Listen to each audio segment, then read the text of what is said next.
Hello बच्चों, welcome back to CK CBSE maths academy में स्वागत है आप सभी को। तो आज मैं फिर से यहाँ पे लेके आया हूँ मॉडल सेट, ठीक है ना। तो बच्चों जो आप लोग का सिलसिला चल रहा है सीबीएसई मॉडल सेट का, ठीक है। तो आज मैं सेक्शन बी को समाप्त करने वाला हूँ, है ना। सेक्शन ए पूरा कंप्लीट मैंने किया है, सेक्शन बी आज कंप्लीट हो जाएगा। उसके बाद नेक्स्ट वीडियो से हम लोग सेक्शन सी देखेंगे और फिर हम लोग डी देखेंगे, उसके बाद ई देखेंगे, ठीक है ना। तो हर एक सेक्शन वाइज से आपको 2 वीडियो 3 लेक्चर 2 लेक्चर करके प्रोवाइड करवा दिया जाएगा। अगर आप चैनल पे नए हैं तो प्लीज इस चैनल को जरूर सब्सक्राइब कर लीजिएगा, बेल आइकन को जरूर ऑन कर लीजिएगा, क्योंकि ओनली वन इसी चैनल पे आपको सीबीएसई मॉडल सेट का पेपर करवाया जा रहा है। बाकी बात तो सभी लोग चैप्टर वाइज से मैराथन लेके आ रहे हैं, तो समझना इस बात को और बारीकी से समझते जाना है। एक एक बात समझाऊंगा, अच्छे से समझना है। चलिए, इस क्वेश्चन में आपको प्रूफ ये करना है ना। जब आप सोल्यूशन करने जाइएगा तो देखो एलएचएस में आपके पास लिखा हुआ क्या है। एलएचएस में है सेक ए माइनस tan ए पूरे का whole square is equal to, आपको लाना है क्या बच्चों, तो आप ये देख रहे होंगे यहाँ पे, है ना। ये जो लाना है आपको सेक ए माइनस tan ए का whole square is equal to 1 minus sine a divide by 1 plus sine a. काफी इजी है ना। बस 2 से 4 लाइन में समाप्त हो जाएगा, ठीक है। 2 नंबर का क्वेश्चन है, ध्यान से देख सकते हैं आप। चलिए, अब यहाँ पे देखो क्या करेंगे। आपके दिमाग में क्या आएगा, पहली बात ये आनी चाहिए आपके दिमाग में, क्या आरएचएस में सभी साइन के टर्म में है ना। तो इसका मतलब जो सेक और जो टेन दिया हुआ है उसको मैं क्या साइन के टर्म में लिख सकता हूँ, साइन कॉस के टर्म में। तो पहला काम करना है साइन कॉस में चेंज कर लीजिएगा फटाफट। ओके बच्चों, ठीक है। अब मेरे को एक चीज बताओ, एक चीज समझ आना, सेक को मैं क्या लिख सकता हूँ, 1 अपॉन कॉस ए। बोलो यस या नो। यस सर, बिल्कुल लिख सकता हूँ। tan को लिख सकता हूं बच्चों साइन ए अपॉन क्या लिख सकते हैं, कॉस ए। यहां तक किसी को डाउट नहीं होनी चाहिए, बिकॉज ये फार्मूला मैंने लगाया है।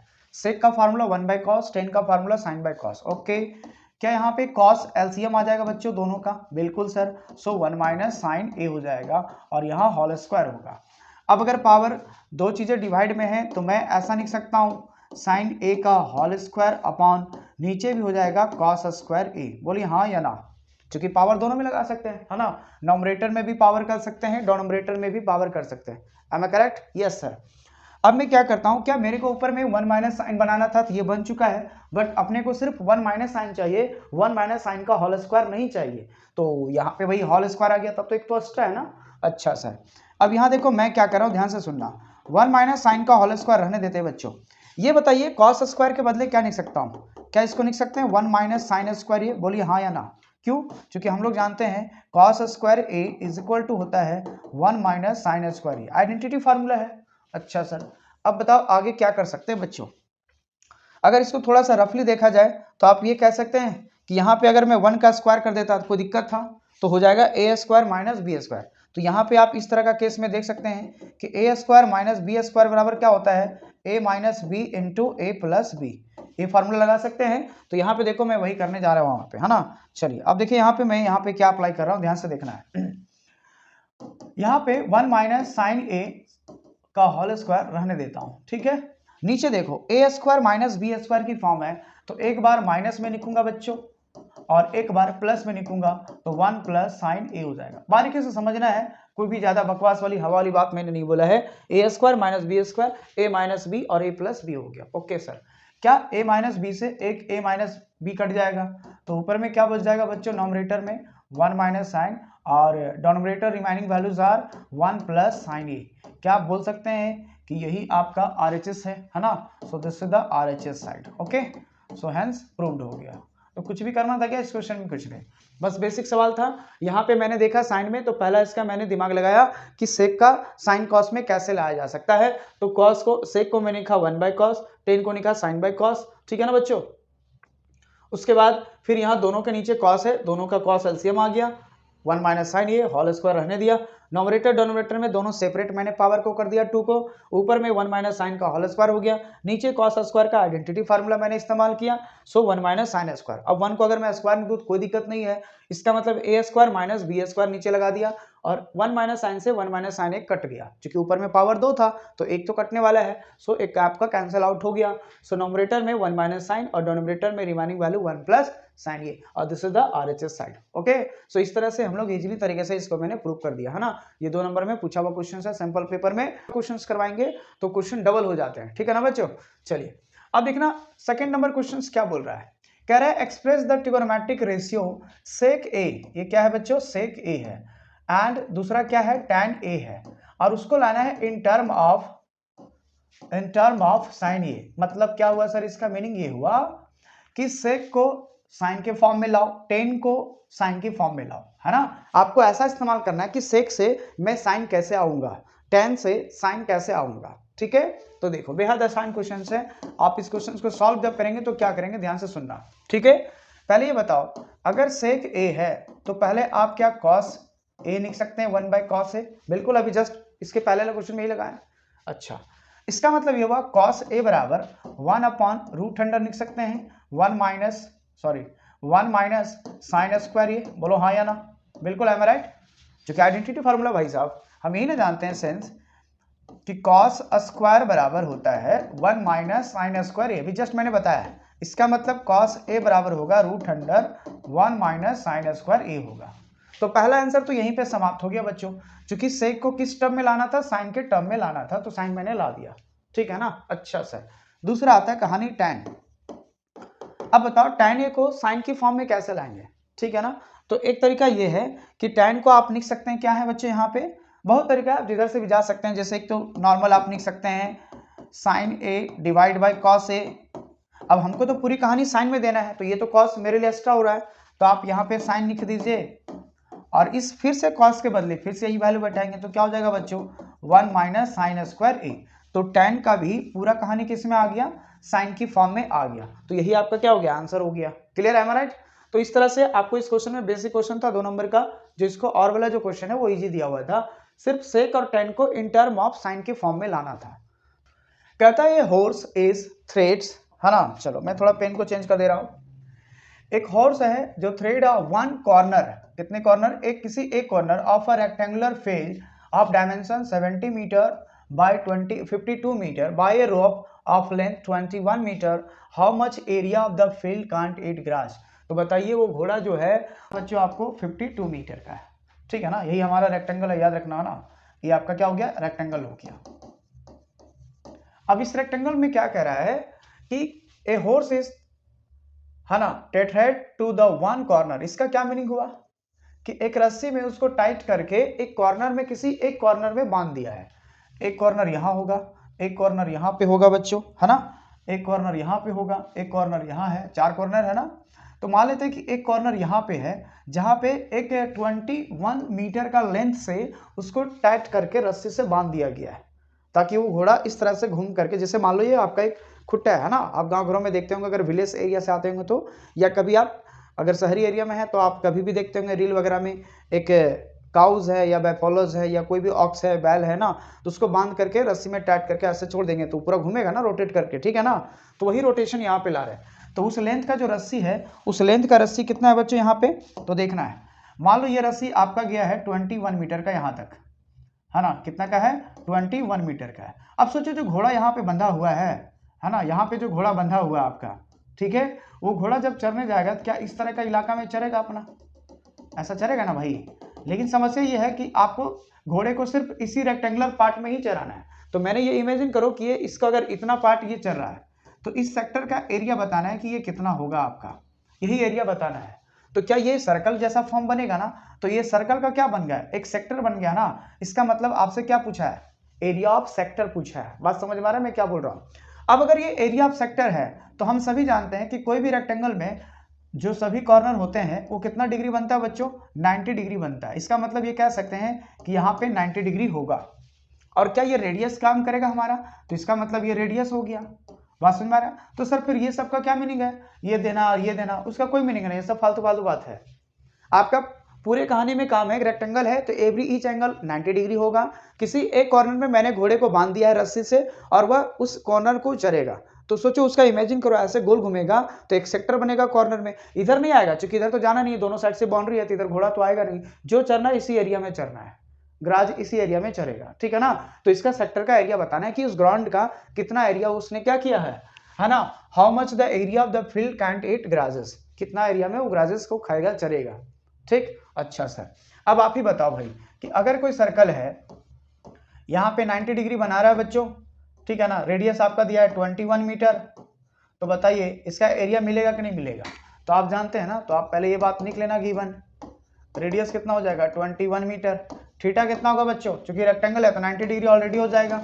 अब बताइए हम लोग जानते हैं एरिया ऑफ सेक्टर, ठीक है, एरिया ऑफ सेक्टर क्या होता है बच्चों? तो एरिया ऑफ सेक्टर होता है theta upon 360 into pi r square, बोलो यस या नो। अब बताइए थीटा का वैल्यू 90 हो गया बाय 360 इंटू पाई का वैल्यू 22/7 इस्तेमाल करना, आर का वैल्यू कितना बच्चों 21 इंटू 21 हो जाएगा। ओके, सो 1 0 से 0 कैंसिल होगा, 7 3 जा 21 और 9 4 जा 36, 2 2 जा 4, 11 2 जा 22, ऊपर आप पूरा अगर मल्टीप्लाई करेंगे तो कितना होगा बच्चों 23 जा 33 यानी ऊपर कहानी 33 इंटू 21 अपॉन बाई 2 हो जाएगा।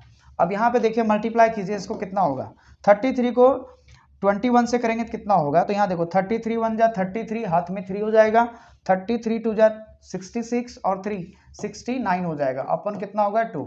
इसको डिवाइड करते हैं बच्चों, 2 से डिवाइड करेंगे तो 3 बार में जाएगा 6, 4 बार में जाएगा 8, आपका 1 बच जाएगा 12, 13 तो आपका हो जाएगा 6 2 जा 12, एक बच जाएगा, यानी कितना हो जाएगा 346.5 और एरिया निकाल रहे हैं तो इतना मीटर स्क्वायर हो जाएगा। यही आपका क्या हो गया आंसर हो गया। दैट मीन्स ये हुआ कि जो घोड़ा है जो इस कॉर्नर में बांधा गया टाइट करके, तो इस रेक्टेंगुलर पार्ट का जो एरिया चलेगा उस कॉर्नर में 21 मीटर लेंथ के रस्सी के माध्यम से वह कितना एरिया में वो घास को चर पाएगा, तो 346.5 मीटर स्क्वायर एरिया में वो पूरा घास को खा जाएगा, खत्म हो जाएगा। ठीक है ना, तो इस तरह का क्वेश्चन एक एनसीईआरटी में भी है, लेकिन वहां डबल क्वेश्चंस बना के दे रहे हैं, है ना, इसलिए वहां अलग अलग, तो उस क्वेश्चन में और इस क्वेश्चन में कंफ्यूज नहीं करना है, क्योंकि ये क्वेश्चन 2 मार्क्स का है, तो ये 2 मार्क्स में सिर्फ सिंगल ही निकालना था। ठीक है, चलिए, हाँ सर समझ गए। Travel by their tips in the 24 hour, pi का वैल्यू आपको यूज करना है 3.14। क्या मीनिंग हुआ समझो यहाँ पे। चलो पहली बात, मैं घड़ी पहले बना लेता हूँ बच्चों। मान लो कट आपका लॉन्ग वाला कट हो गया, ये देखिए आपका एक लॉन्ग वाला है ना, ये आपका हो गया लॉन्ग और ये हो गया आपका शॉर्ट। ठीक, शॉर्ट जो है वो आपका आवर का काटा है और जो लॉन्ग जो है वो मिनट का काटा है, इस बात को याद रखिएगा। ठीक है ना, लॉन्ग वाला काटा जो है घड़ी में उसको क्या है मिनट आवर का है और जो शॉर्ट वाला आपका जो काटा दिख रहा है वो किसका आपका है आवर का काटा है। ठीक है ना, आप सभी लोग घड़ी पहनते हैं, बिल्कुल सर। अब ये कह रहा है कि जो लॉन्ग आवर का जो क्लॉक वाला है वो 6 सेंटीमीटर का है तो यहाँ पे देखिए 2 चीजें, अब मैं यहाँ 2 घड़ी बना रहा हूँ, ध्यान से समझना, पहला पार्ट में समझना, इस बात को थोड़ा सा आराम से लेना है इसको, है ना। देखिए कैसे करेंगे, एक घड़ी मैंने लिया है, ध्यान से सुनना, जिस घड़ी का मिनट का भी ले रहा हूँ, किसका ले रहा हूँ मिनट का, जो कि आपका कितना दिया है 6 सेंटीमीटर का दिया है। ठीक अब बताइए जो मिनट का आवर होगा इस सर्कल के लिए, इस पूरे घड़ी के लिए जो वॉच है आपका, जो क्लॉक वॉच है, वो क्या रेडियस का काम करेगा, बोलो हाँ या ना। अब आपसे ये पूछ रहा है कि जो मिनट काटा पूरा घूमेगा 24 घंटा में 100 और फिर आवर का काटा जो 24 घंटा में घूमेगा 100, दोनों आखिर कितना डिस्टेंस ट्रैवल किया होगा, उन दोनों का सम बताना है। तो पहले अपन ये निकालेंगे कि मिनट के द्वारा 24 घंटा में कितना बार वो काटा घूम जाएगा, और फिर दूसरा ये निकालेंगे कि आवर का काटा 24 घंटा में कितना बार घुमा होगा। अब ये बताओ अगर टोटल लेंथ निकालना है तो बाउंड्री का लेंथ निकालना है, पाथ पे ना चल रहे हैं सर्कल पे, इसका मतलब उसका क्या हुआ सरकमफेरेंस हुआ कि एरिया हुआ बच्चों, बोलो बोलो बोलो बोलो क्या हुआ, सरकमफेरेंस की एरिया हुआ, सरकमफेरेंस। जब भी अरे बुड़बक्को, अगर मान लो ये कोई लेंथ है 24 सेंटीमीटर का, ठीक है ना, अब इसी को मैंने क्या क्या घुमा के ऐसे कर दिया तो इसका सरकमफेरेंस ही तो हो गया। इसका मतलब इस पे कितना बार 24 घंटा में कितना बार इस कांटे को घुमाऊंगा, तो इसका मतलब आपसे क्या पूछा जा रहा है, इसका डिस्टेंस पूछा जा रहा है, मतलब आपसे इसका सरकमफेरेंस पूछा जा रहा है। तो यहाँ जो डिस्टेंस का मतलब हुआ वो सरकमफेरेंस हो गया बच्चों, इस बात को दिमाग में रखना है। ठीक है सर, इसका मतलब है दोनों सर्कल में एक मिनट के वजह से और एक आवर के वजह से हमें क्या निकालना पड़ेगा, दोनों का सरकमफेरेंस निकालना पड़ेगा। ठीक है, यहां तक बात क्लियर हो गया। चलिए अब कहानी आगे स्टार्ट करते हैं। अब सवाल यह है कि पहली बात ये बताओ कि मिनट का जो काटा होगा वो एक आवर में कितना बार घूमेगा। तो बताओ एक आवर बनाने के लिए मिनट का काटा को कितना बार घूमना पड़ेगा, एक बार घूमना पड़ेगा तभी तो एक आवर बनाएगा। ठीक है, तो बताओ 12 घंटा में कितना होगा 12 बार, और 24 घंटा में कितना बार घूमना पड़ेगा मिनट के काटा को 24 बार घूमना पड़ेगा। क्योंकि एवरी एक आवर में मिनट का कांटा को एक बार पूरा घूमना पड़ता है, तब जाके 1 घंटा होता है, ठीक है ना। उसी तरह से टोटल 24 आवर में उसको कितना बार घूमना पड़ेगा, 24 टाइम्स ही घूमना पड़ेगा। तो इसका मतलब ये हुआ आपसे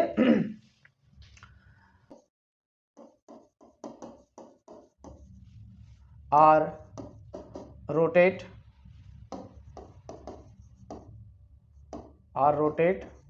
ठीक है, आर रोटेट 24 टाइम्स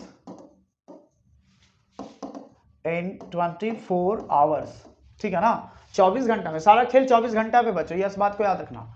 24 घंटा में जो मिनट का जो लॉन्ग काटा यानी 6 सेंटीमीटर वाला जो काटा है वो कितना बार घूमेगा, 24 बार। 1 घंटा में एक बार घूमना पड़ता है मिनट का काटा। अब ऑब्जर्व करना, सोचो आप क्या करना है कि 12 पे काटा लाओ सभी को, और उस 12 पे मिनट का काटा को घुमाते घुमाते जब पूरा ले जाओगे फिर 12 पे लाओ, तब पता चला जो आवर का काटा वो 1 पे चला जाएगा। मतलब ये पूरा एक बार घुमा मिनट का काटा, तभी तो 1 घंटा हुआ ना। नहीं समझ में आ रहा है, घूमना पड़ेगा मिनट को काटा को, तो वही लिख रहा हूं यहाँ पे, ठीक है। यहाँ तक बात समझ में आ गया। तो अब बताइए, पहला डिस्टेंस मान लेते हैं ये, और d1 यहाँ पे मान रहा हूं, मतलब सरकमफेरेंस ऑफ सर्कल का हो गया, ठीक है ना। तो क्या हो जाएगा 24 गुने, बताइए सरकमफेरेंस होगा। तो सरकमफेरेंस अगर मैं बात करूं, पहले मैं ऐसे लिख रहा हूं, ध्यान से सुनना, डिस्टेंस एक एक करके सेपरेट डिस्टेंस निकाल रहा हूं। डिस्टेंस जो अभी निकाल रहा हूं लॉन्ग, आपका लॉन्ग क्लॉक का निकाल रहा हूं ना, लॉन्ग का निकाल रहा हूं। तो इसका मतलब इसको मान ले रहा हूं d1, और यहां पे बताओ लॉन्ग ये क्या होगा, सरकमफेरेंस रिप्रेजेंट करेगा, सरकमफेरेंस रिप्रेजेंट करेगा। इसका मतलब d1 बराबर क्या होगा, ऐसा ऐसा कितना बार सर्कल बनाएगा, 24 बार। जितना बार घूमेगा एक सर्कल, फिर एक सर्कल, फिर एक सर्कल, फिर एक सर्कल, तो ऐसा 24 टाइम्स होंगे। तो 24 इंटू, और एक बार में कितना होता है सर्कल का, तो 2 पाई आर होता है। क्या ये बात समझ में आ रहा है, एक बार में पूरा पाथ 2 पाई आर घूमता है, तो 24 बार में कितना होगा, 24 टाइम्स हो जाएगा। अब यहाँ पे देखना, 24 इंटू 2 गुने पाई का वैल्यू 22/7 इंटू आर, आर की वैल्यू कितनी चल रही है, तो रेडियस यहाँ कितना हो गया आपका 6 हो गया। कोई दिक्कत बच्चों, कोई दिक्कत नहीं। अब इसको क्या करना है, अपने को सॉल्व करना है। बताओ ये टोटल सॉल्व करके कितना आएगा बच्चों, ध्यान में रखना है। आप यहाँ पाई का वैल्यू कितना इस्तेमाल चाहिए, इस्तेमाल करना है, ध्यान में रखना है इस बात को। चलो 3.14, अब इसको मल्टीप्लाई करो, थोड़ा सा आपको लगेगा क्योंकि डाटा थोड़ा आएगा है ना 24 बार में, तो ये देख लो कितना बार मल्टीप्लाई करने से आएगा ये, है ना। 4 मल्टीप्लाई 2 मल्टीप्लाई 3.14, ओके, उसके बाद मल्टीप्लाई 6, तो बताइए टोटल कितना आया बच्चों आपको, ये आ गया है समथिंग एज अ 904 इंटू, मैं बस इतना ही ले रहा हूँ, ज्यादा दूर नहीं जाएंगे। देखो बार बार फिर कितना आएगा, 9 आएगा, तो आप इसको सीधा कर लीजिए। चलो एक 9 ले लेते हैं, ये आपका अप्रॉक्सीमेट वैल्यू रहेगा, याद रखना है ना, इतना मिनट। यानी मिनट का काटा 24 आवर में लमसम इतना बार वो रोटेट करेगा, कितना 904.319 बार वो क्या करेगा, रोटेट करेगा, उतना ट्राइबल को डिस्टेंस को कवर करेगा, ठीक है। चलिए ये बात समझ में आ गया बच्चों। चलो अब यहाँ पे समझते हैं इस बात को, ये भी साइड रहने देते हैं, फिर इधर में लेके आ रहा हूं, है ना। अब बताइए आवर का काटा कितना बार घूमेगा 24 घंटा में, बताइए 24 घंटा होने के लिए आवर की काटा को कितना बार रोटेट करना पड़ेगा। तो पहले बताओ 12 घंटा होने के लिए आवर का काटा कितना बार घूमेगा, एक बार घूमेगा ना, पूरा 12 घंटा घूमेगा तभी तो घड़ी का एक चक्कर काटेगा ना। तो फिर दूसरा 12 घंटा और घूमने जाएगा तो 2 बार होगा, तभी तो 24 घंटा हुआ। इसका मतलब 24 आवर के लिए उस मिनट आपको आवर हैंड का, है ना, जो घंटे का काटा है वो कितना बार घूमना पड़ेगा बच्चों, उसको 2 ही टाइम घूमना पड़ेगा। बात समझ में आ रहा है। सेट हैंड ऑफ क्लॉक जो कि मैं ले रहा हूं कितना, 4 सेंटीमीटर वाला, ठीक है, और रोटेट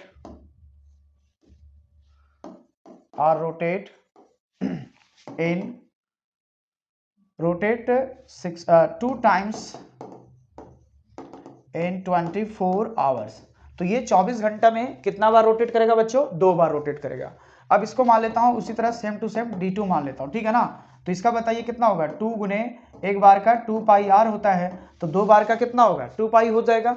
अब यहाँ पे बच्चों सॉल्व करते हैं, 2 इंटू 2 गुने 3.14 गुने आर की वैल्यू यहाँ पे कितना हो जाएगा आपका, 4 हो जाएगा।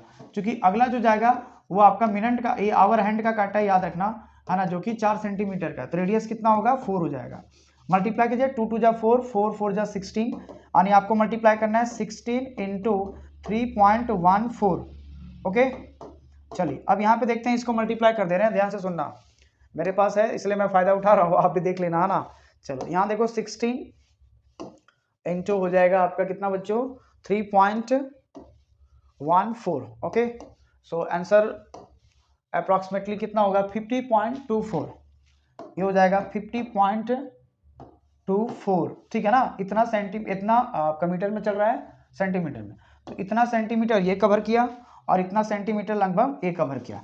अब आपसे पूछ रहा है कि दोनों मिला के find the sum of distances travel by their the, इसको मैं हटा रहा हूँ, बाय देयर द 24 आवर्स में।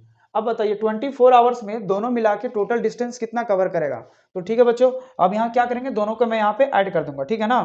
तो यहाँ पे देखिए दोनों ऐड कर देते हैं, सो टोटल डिस्टेंस कितना हो जाएगा, टोटल डिस्टेंस मतलब हो जाएगा एक d1 प्लस क्या हो जाएगा d2, दोनों का मैंने निकाल लिया। पहला का कितना है 904.319 यानी 904.31, ठीक है, 94.319 प्लस ये आया था 50 पॉइंट कितना है बच्चों, ये आपका आ गया 50.24। ओके, 50.24। अब इन दोनों को क्या करना है बच्चों, ऐड कर दीजिए, नॉर्मल सी बात। अब देखो बेसिकली ऐड करते हैं, 904.319 ये ऐड करेंगे तो 5024, ठीक है ना। तो यहाँ जीरो कर देते हैं, यहाँ जीरो कर देते हैं, यहाँ 9 हो जाएगा, यहाँ 5 होगा, ये भी आपका कितना होगा बच्चों 5 हो जाएगा, ठीक है, ये 4 हो जाएगा, ये 5 हो जाएगा, ये 9 हो जाएगा। तो कुल मिलाकर टोटल कितना आ गया 94.559। इतना सेंटीमीटर दोनों मिनट का है ना काटा और आवर का काटा, दोनों जो 24 घंटा में जो टोटल पाथ रोटेट होगा यानी इस तरह से गोल गोल घूमे जाएगा आवर का काटा। अब अपना घड़ी हाथ में लीजिए और उसको ऑब्जर्व कीजिए, सोचो 1 घंटा में मिनट के काटा में कितनी बार घुमाऊंगा, देख लेना आपको पता चल जाएगा, ठीक है, प्रैक्टिकली है, समझना इस बात को। चलिए, तो आई होप कि ये क्वेश्चंस क्लियर हो गए। तो आज के क्वेश्चन इतना ही था आपके लिए, है ना। पहला क्वेश्चन मैंने यही बताया, ट्रिगोनोमेट्री का था, तो मैं तुरंत लेके मैं आने वाला हूँ नेक्स्ट डे में, वो आपका रहेगा सेक्शन सी, ठीक है बच्चों। और कोई भी आपको अगर डाउट लगता है, अगर कोई टॉपिक से रिलेटेड आपको प्रॉब्लम कर रहा है रिवाइज करने में, तो आप प्लीज जरूर कमेंट करें, आपकी कमेंट हमें बहुत मोटिवेट करता है, हमें ये लगता है कि हाँ मैं जो वीडियो दे रहा हूँ वो बच्चों के लिए फायदा हो रहा है, ठीक है ना। तो जरूर कमेंट करें कि आपको क्या कमजोरी है, कौन सा क्वेश्चंस के लिए प्रॉब्लम होता है, या कोई टॉपिक वैसा है तो उस टॉपिक को आप कमेंट करें, मैं उस टॉपिक पे जरूर स्पेशल वीडियो ला के लाऊंगा, वो भी आपके लिए। सोचो कि आपने कहीं प्लेटफॉर्म पे बोला और आपके हिसाब से वो आ रहा है, तो इससे अच्छा और क्या हो सकता है, ठीक है ना। जरूर करेंगे सर, ऐसा प्रॉब्लम होगा तो। चलिए, आई थिंक आप सभी समझ गए होंगे। तो आज के लिए इतना ही, तब तक के लिए bye bye, take care, bye, thank you.